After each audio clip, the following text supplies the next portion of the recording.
ಹಿಂದಿಯಲ್ಲಿ ಒಂದು champion movie ಇದೆ. ನೀವು ಯಾರಾದರೂ ಅದನ್ನು ನೋಡಿದರೆ ಎಕ್ಸಾಕ್ಟ್ ಸೇಮ್ ಪ್ಲಾಟೇ ಪೆದ್ದಿ ಕೂಡ ಅಂತ ಅನಿಸುತ್ತೆ ನಿಮಗೆ. ಯಾಕಂದರೆ ಚಾಂಪಿಯಲ್ಲಿ ಏನು ಕೋರ್ ಪಾಯಿಂಟ್ ಇದೆಯೋ ಇದರಲ್ಲೂ ಸೇಮ್ ಕೋರ್ ಪಾಯಿಂಟ್. ಅದರಲ್ಲಿ ಏನಾಗುತ್ತೋ ಇದರಲ್ಲೂ ಸಿಮಿಲರ್ ಅದೇ ಆಗುತ್ತೆ.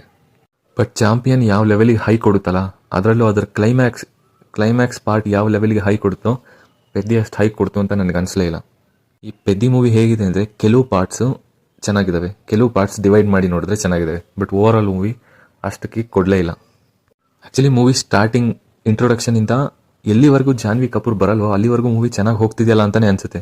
ಬಟ್ ಯಾವಾಗ Janhvi Kapoor exposing intro start ಆಗುತ್ತೋ ಆವಾಗಲೇ ಅನಿಸುತ್ತೆ ಮೂವಿ ಎಲ್ಲೋ ರಾಂಗ್ ಟರ್ನ್ ತೊಗೊತಿದೆ ಅಂತ. ಅದು ಆ್ಯಕ್ಚುಲಿ ಹಾಗೆ ತೊಗೊಳುತ್ತೆ.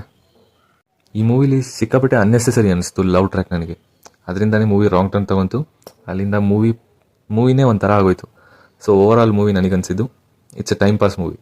ವರ್ತ್ ವಾಚ್ ಅಂತ ಕೂಡ ಹೇಳೋಕ್ಕಾಗಲ್ಲ. ರಾಮ್ ಚರಣ್ ಇದಕ್ಕೆ ಆರಾಮಾಗಿ ಟೈಮ್ ಪಾಸ್ ಮಾಡ್ಬೋದು ಅಷ್ಟೇ. ಅಂತ ಕಾಮಿಡಿಗಳು ಏನಿಲ್ಲ. ಫೈಟ್ ಓಕೆ ಚೆನ್ನಾಗಿದ್ದಾವೆ.